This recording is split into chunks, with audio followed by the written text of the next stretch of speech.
Sejam todos bem-vindos ao canal Evangelho das Boas Novas de Deus. E no vídeo de hoje eu vou falar sobre os médiuns. Mas antes, primeiramente gostaria de pedir a você que se inscreva no canal, isso é importante, motiva para que eu produza outros vídeos. E após assistir, não agora, mas após você dar o like para que o vídeo se torne relevante, como também acione aí o sininho, porque aí quando eu postar algum vídeo novo, você vai ter acesso, vai aparecer para você. Mas eu queria também que você observasse lá na playlist Espiritismo, você vai ver que tem 2 vídeos, se você está vendo só esse agora, esse está sendo o seu primeiro vídeo que você está assistindo sobre o Espiritismo. No canal tem um vídeo curtinho de 8 minutos sobre o Espiritismo. Eu também gravei um panorama, gravei 2 vídeos sobre Allan Kardec, a sua formação, a sua vida até a formação acadêmica e as suas primeiras experiências com o Espiritismo. Já vou desenvolver o resto da história dele. Também gravei um vídeo sobre o karma, onde eu abordo de uma forma mais abrangente, não só o karma na concepção do Espiritismo, mas principalmente das outras religiões que adotam esse termo e trazem um sentido, essa ideia do karma, Então, outras religiões, você vai saber qual, não vou dar spoiler. E eu gravei também um vídeo sobre o Centro Espírita, a minha ida até o Centro Espírita, a pesquisa de campo, poderíamos dizer assim, e a experiência que eu tive. Eu descrevo o culto, apesar que eles não chamam culto, chamam reunião, mas eu descrevo como que foi a minha experiência lá e o que eu vi, o que eu contemplei, Eu descrevo tudo o que aconteceu. E aí eu gravei um vídeo sobre a reencarnação e a mediunidade. Esse vídeo aqui é a continuação da mediunidade, onde eu vou falar especificamente sobre os médios, algumas observações sobre os médios, todo mundo é médio, todo mundo não é médio, quem é médio, os cuidados que o médium, de acordo com o Espiritismo, deve ter, para que você tenha uma visão mais ampliada sobre, no caso, os médiuns, isso dentro da cultura religiosa. Eles não chamam de religião, o Espiritismo, mas para a gente, cientista da religião, é uma religião, dentro, no caso, da religião do Espiritismo. Então, para começar, primeiro, nós precisamos entender a palavra médium, E a palavra, como a maioria das palavras, algumas palavras brasileiras, que trazem conceitos, no caso do judaísmo, grego e hebraico, E no caso do ocidente, o latim, Então vamos lá. Essa palavra médium, nós precisamos entender o significado, Médio provém do latim, medium, e o que indica, qual o sentido, como que nós podemos compreender essa palavra a partir do latim e na nossa concepção em português, na nossa língua, o médium. Então, médium indica, o que indica essa palavra é o meio, ou a ponte de comunicação, E então, o médio é aquele que fica no meio, entre os encarnados. É bom entender isso, Os encarnados são aqueles que estão vivendo aqui na Terra. Os desencarnados que estão em outra dimensão, em os mundos. Depois eu vou fazer um vídeo sobre os mundos. Inclusive recomendo, para que você expanda a sua pesquisa, o filme sobre Nosso Lar. Eu acho que é um livro do Chico Xavier. E esse filme, ele traz uma ideia da dimensão dos mundos, E da evolução dos espíritos após desencarnarem. Então, assim, eu recomendo que vocês assistam. Eu não tenho certeza, eu acho que eu achei inclusive na Netflix, mas o nome do filme, caso eu não esteja enganado, é Nosso Lar. E a base é um livro do Chico Xavier. Não tenho certeza, mas esse é o caminho.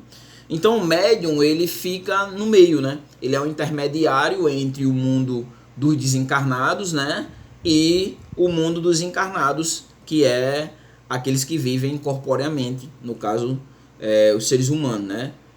Então ele é o mediador, o médium entre os espíritos, né, e os homens, né? Só que a pergunta que fica, né, quando você for a um centro espírita e você tiver uma sensibilidade maior de comunicação com os espíritos, você vai se deparar com a pergunta, né? Quem é médium? Todas as pessoas são médias ou não? Ou existe algumas pessoas que são médias e outras que não são médias, né? Nós já entendemos que o médium é o intermediador entre o mundo dos mortos e o mundo dos desencarnados, né? Não pode dizer o mundo dos mortos, né? O mundo dos desencarnados e o mundo dos encarnados. E aí vem a questão, quem é que pode ser esse intermediador, fazer essa ponte? Todo mundo pode? A primeira pergunta é, todos somos médios? E a resposta que os espíritas, que o espiritismo kardecista dá é sim, né? Agora, o que eles definem? Eles definem que você pode ser um médio e ter essa sensibilidade dessa relação entre esses dois mundos. No entanto, você como um médio, você pode ser um médio em grau menor ou em grau maior, né? Isso vai depender da sua mediunidade, né? Mas o que os espíritas dizem? O que o kardecismo diz, né? Que todos, independente de quem você seja, né? Eu até falei um pouquinho sobre isso no vídeo passado, se você é digno ou indigno, mas todo mundo está sujeito às influências dos espíritos, né? E aí nós transmitimos essas influências, né, para o ambiente da matéria, o mundo corpóreo, né? E isso, os mais variados influxos de nosso espírito, né? É transmitido no mundo qual nós vivemos, né? E aí vem a questão, né?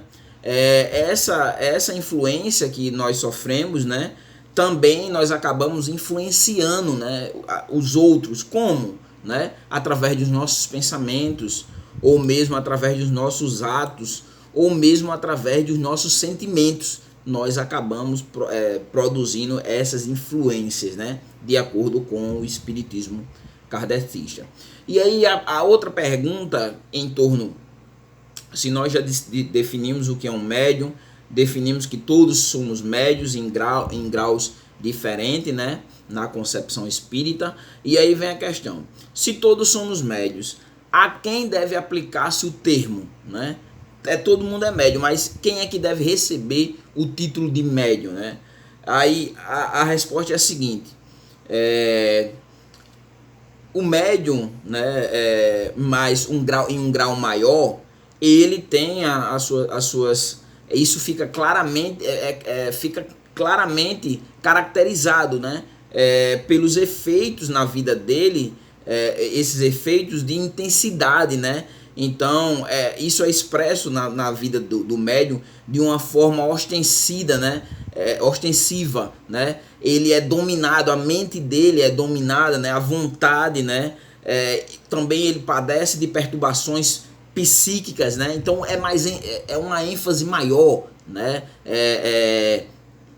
Ele vê, ele sente, né? É mais aflorada na vida do médium, né? Em maior grau. Só que aí, para que ele entenda isso, ele precisa desenvolver a sua mediunidade.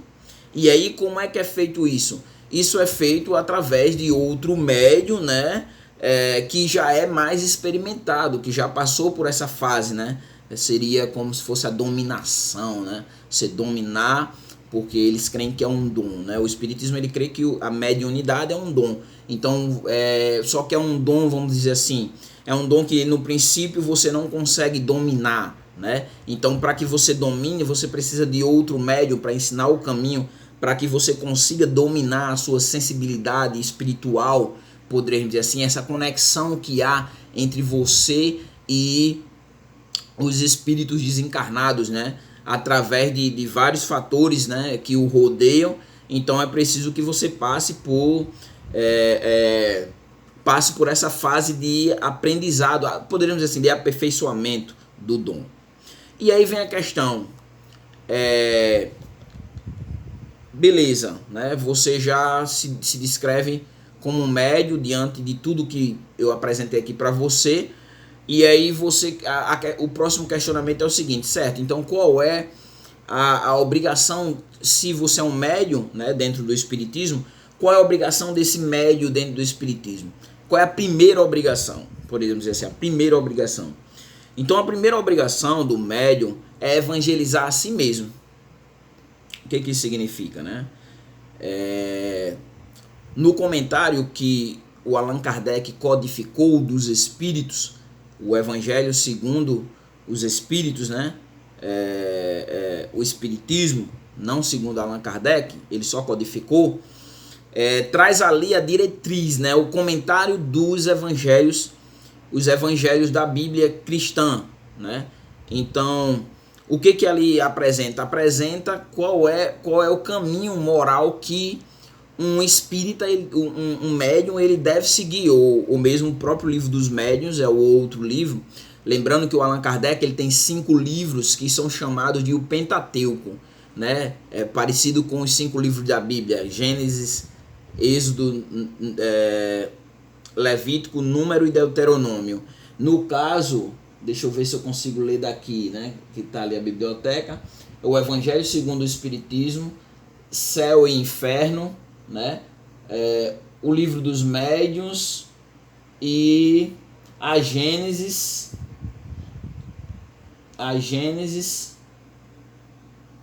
e o Evangelho segundo o Espiritismo. O Evangelho segundo o Espiritismo, Céu e Inferno, o Livro dos Médiuns, a Gênesis e Céu e Inferno. São 5, enfim. Se você botar aí no Google, porque não dá para ver daqui, eu uso óculos e a biblioteca fica quase uns 6 metros. Eu não consigo ver o nomezinho pequeno. Mas são 5 livros, né? Eu vou botar aqui para citar para vocês de uma forma correta.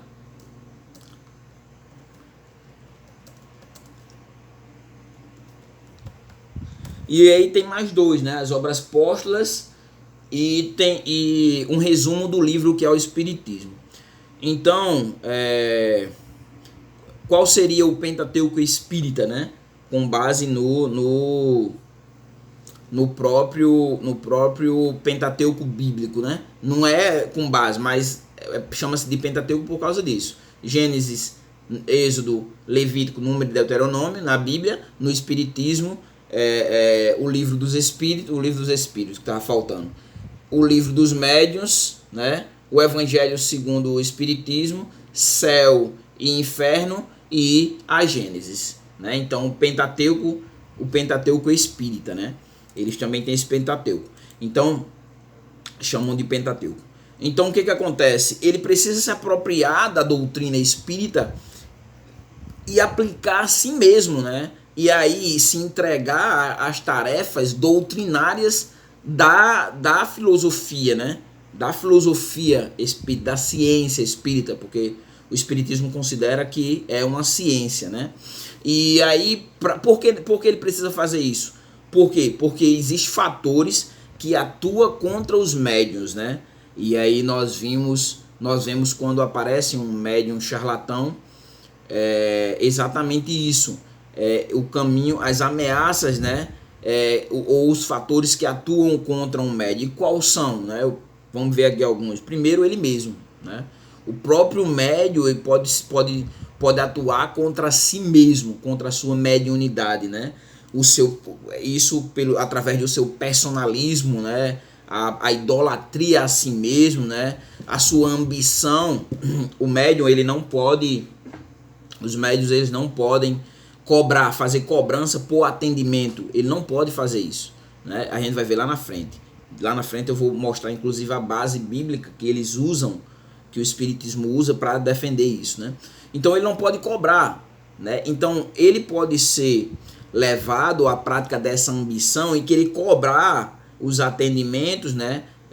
O ministério, poderíamos dizer assim, né? Para que fique mais claro para aqueles que tem um pouquinho de conhecimento do cristianismo, e corromper. Então, por isso que ele precisa evangelizar a si mesmo, né?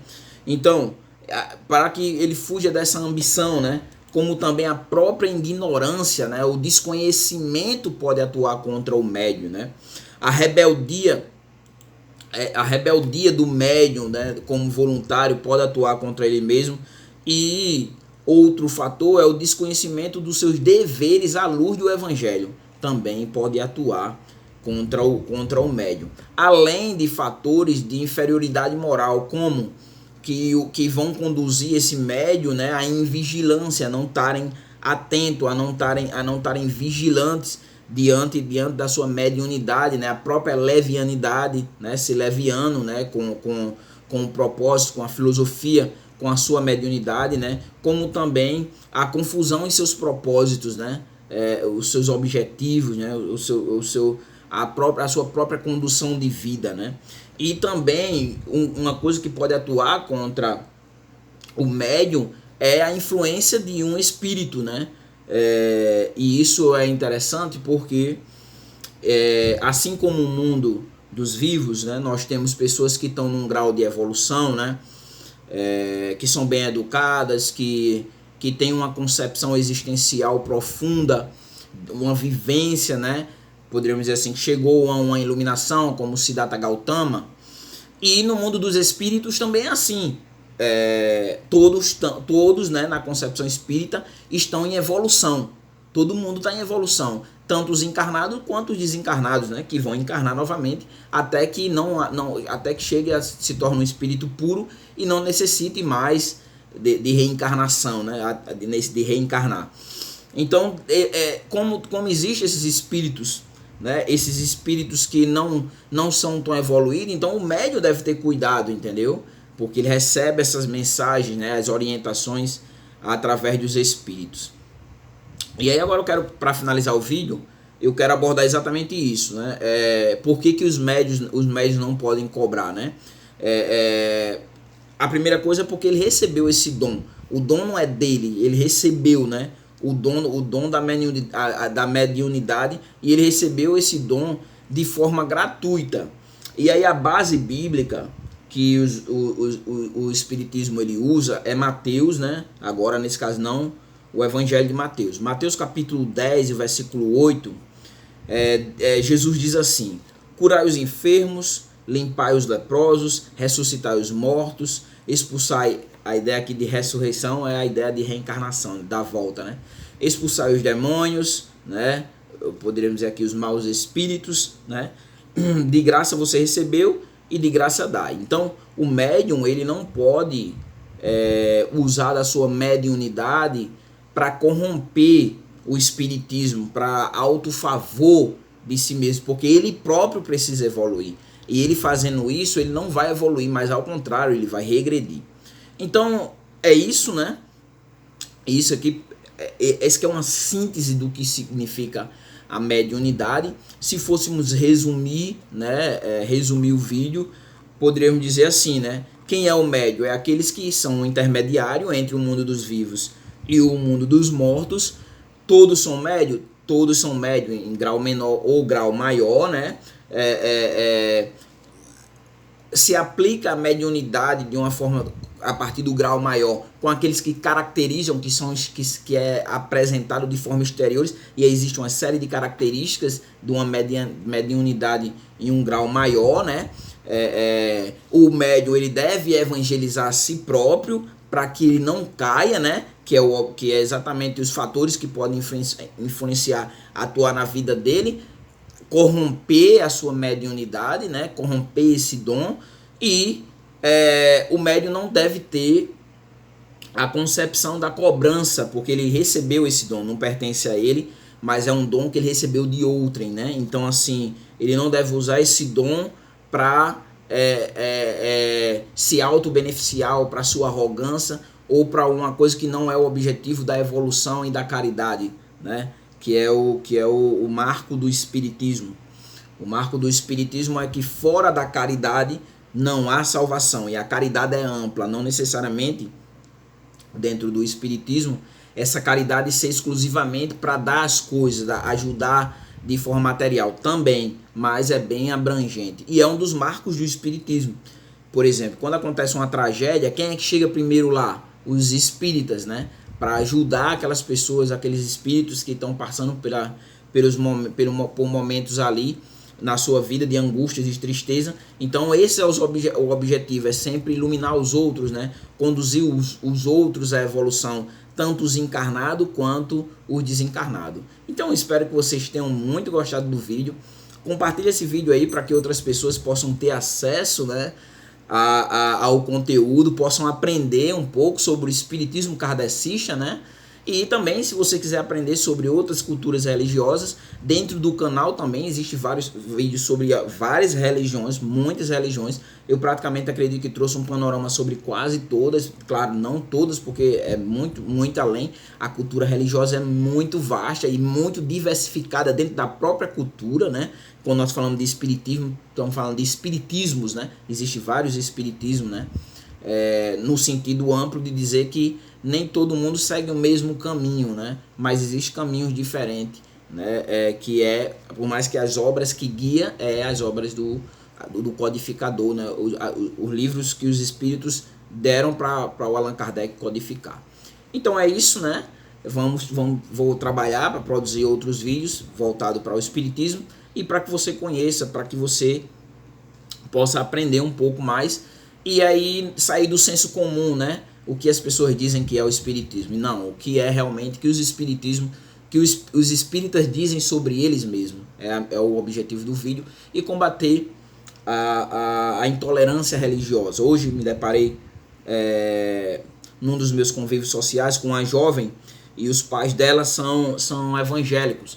E eu não vou dizer o nome dela porque ela não me deu liberdade para dizer isso. Mas ela tem essa dificuldade, assim, de certa forma, de conviver com os pais que são evangélicos, porque ela se tatuou, né? Ela tem pinces, né? No entanto, os evangélicos, né? No caso os pais dela, têm dificuldade em ver, por exemplo, uma imagem de uma religião tatuada na perna dela.